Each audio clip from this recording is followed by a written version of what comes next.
আমাদের ইচ্ছা আছে, আমরা 20টা জেলা চালু করেছি। আমার অন্যতম স্বপ্ন হচ্ছে যাওয়ার আগে 64টা জেলায় লিগ্যাল এইড ম্যান্ডেটরি করে দিয়ে যাব।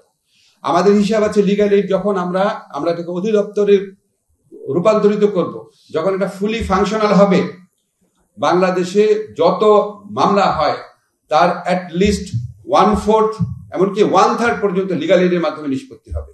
শুধুমাত্র সিটি ব্যাংকে অ্যাকাউন্ট থাকলেই করতে পারবেন গুগল পে। তাই অ্যাকাউন্ট খুলুন আজই। আমরা বলেছি এটা হচ্ছে জাস্ট আপনার শুধু মামলা দায়ের করা না, নথি ব্যবস্থাপনা আছে, শুনানি আছে, রায় আছে, সবকিছু অনলাইনে হয়ে যাবে। এটাকে আমরা একটা পেপারলেস কোর্টও বলতে পারি। এটাতে যে ভোগান্তি কমবে, সময় বাঁচবে, দুর্নীতি কমবে, খরচ কমবে, এটা নিয়ে আমাদের কারো কোনো সন্দেহ নেই।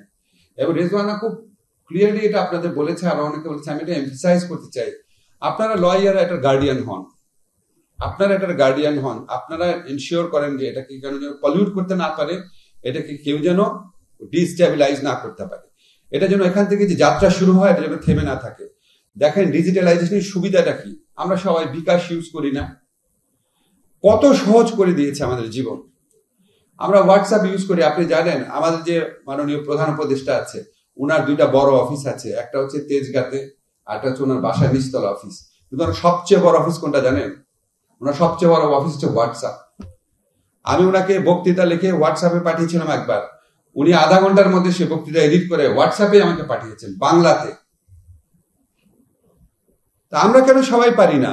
হোয়াটসঅ্যাপে তো আপনার অফিস হতে পারে, সত্যি পারে। এবং এই ডিজিটালাইজেশন যে জীবন কত সহজ করে দেয়, অন্তত বিকাশের উদাহরণ থেকে তো আমরা সবাই বুঝি, মোবাইল ফোনের উদাহরণ থেকে তো আমরা সবাই বুঝি।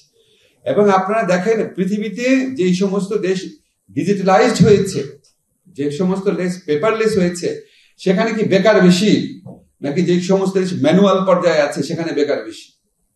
কাজে আমাদের যে হয়তো ভীতি কাজ করে, ডিজিটালাইজেশন হলে হয়তো আমার ইনকাম কমে যাবে, কাজ কমে যাবে, কখনোই কমবে না। আরো যখন দেখবেন যে ডিজিটালাইজেশন হয়ে গেছে, মামলা প্রতিকার পাওয়া সহজ হচ্ছে, আরো অনেক লোক মামলা করবে, তখন অনেক বেশি লোক মামলা করবে। কোনোভাবেই আপনি কোনোভাবে ক্ষতিগ্রস্ত হবেন না। আপনারা এই আমাদের একটা বেবির মতো, কিন্তু এটা মরে যাবে আপনারা যদি উদ্যোগ না নেন, আপনারা যদি এটা গার্ডিয়ানের ভূমিকায় না থাকেন। আমি আমাদের আইনজীবী ভাইরা আছে, অনেকে আমার ঢাকা ইউনিভার্সিটি স্টুডেন্ট, অনেকে আমার বিভিন্ন বন্ধু আছে, আপনাদের কাছে আমাদের অনুরোধ, এগুলি যখন করি সবসময় মনে হয় যে করলাম তো, পরে কি এটা থাকবে? খুব কষ্ট লাগে, মনে হয় যে আচ্ছা ঠিক আছে, পরে একটা পলিটিক্যাল গভর্নমেন্ট আসবে, অনেক ধরনের ভেস্টেড ইন্টারেস্ট তখন ডেভেলপ করে, মনে হয় এগুলি রাখা দরকার কি?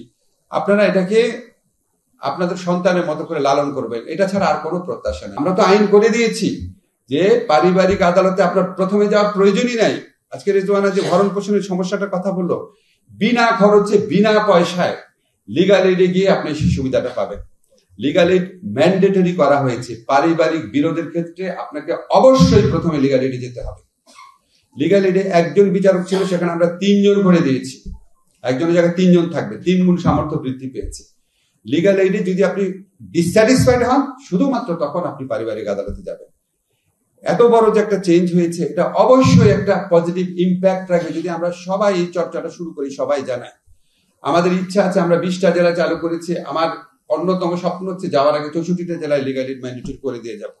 আমাদের হিসাব আছে লিগ্যাল এইড যখন আমরা এটাকে অধিদপ্তরে রূপান্তরিত করব, যখন এটা ফুলি ফাংশনাল হবে, বাংলাদেশে যত মামলা হয় তার অ্যাটলিস্ট 1/4 এমনকি 1/3 পর্যন্ত লিগ্যাল এইডের মাধ্যমে নিষ্পত্তি হবে। 5 বছরের মধ্যে মামলার জট অন্তত 50% কমে যাবে। বাট আমরা তো অনন্তকাল থাকবো না, কিন্তু এই যে কাজগুলা করে দিয়ে গেলাম, এগুলো তো মানুষকে সবাইকে জানাইতে হবে, চর্চার মধ্যে আনতে হবে। তো 1 নাম্বার আমাদের হচ্ছে, আমরা এগুলি দেখি না, আমরা কি নাই ওটা নিয়ে হাহাকার করি, এত অভিযোগ করতে পছন্দ করি, অ্যাপ্রিসিয়েট করতে পছন্দ করি না। কোনো ব্যক্তিকে অ্যাপ্রিসিয়েট না, কাজটাকে অ্যাপ্রিসিয়েট করতে হবে।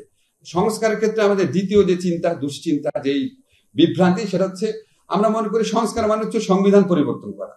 বাংলাদেশে আমি শুনি যে অর্থনৈতিক খাতে সবচেয়ে বড় সংস্কার যেটা, সেটা হচ্ছে ভ্যাট চালু করা, ঠিক কিনা?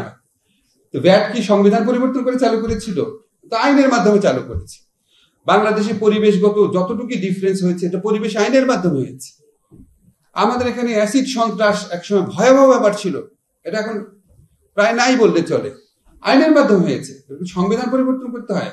আমাদের সমস্ত চিন্তা হচ্ছে আচ্ছা সংবিধানে তো পরিবর্তন হয়নি, তাহলে মতো সংস্কার হয়নি। ভাই, বহু সংস্কার হয়েছে, এটা জাস্ট লক্ষ্য করতে হবে আমাদের এই সংস্কার নিয়ে এখানে কোনো ভুল ত্রুটি আছে নাকি সেটা আলোচনা করতে হবে। থার্ড হচ্ছে আমাদের সংস্কার নিয়ে বিভ্রান্তি হচ্ছে আমরা মনে করি এটা ওভারনাইট করার ব্যাপার। এখন আপনি যদি সবচেয়ে বড় পৃথিবীতে সংস্কার বিষয়ে আমরা কার নাম জানি? সিঙ্গাপুরে আমরা লি কুয়ান ইউর নাম জানি। লি কুয়ান ইউ সংস্কার করতে ওনার কত বছর লেগেছিল? মিনিমাম 10 বছর লেগেছিল। সিঙ্গাপুরকে ট্রান্সফর্ম করতে, মানুষ নোটিস করা শুরু করতে 10 বছর লেগেছিল মিনিমাম। এটা তো আপনার ওভারনাইট করার ব্যাপার না। আমার সুযোগ আসলে আমি সবকিছু আইনের মধ্যে ঢুকিয়ে দিই, সাথে সাথে সংস্কার হয়ে গেল, সাথে সাথে সমস্ত অন্ধকার ঘর আলো হয়ে গেল। এ তো এরকম মানে এরকম কিছু ব্যাপার না। আমি একটা সিম্পল উদাহরণ দেই। আজকে আমাদের দেশে যারা অ্যাথলেট আছে তাদের যদি আপনি 24 ঘন্টার মধ্যে 20 ঘন্টা ট্রেনিং করান, সে কি উসাইন বোল্ট হয়ে যাবে নাকি সে মারা যাবে? মারা যাবে না? কাজে আমাদের একটা বুঝতে হবে আমরা অতিরিক্ত মানে অতিরিক্ত সংস্কার যেটা আমি নিতে পারি না সেরকম সংস্কার করতে গিয়ে আমি রাষ্ট্র কাঠামোকে দুর্বল করে ফেলি কিনা সেটাও আপনাদের চিন্তা করতে হবে।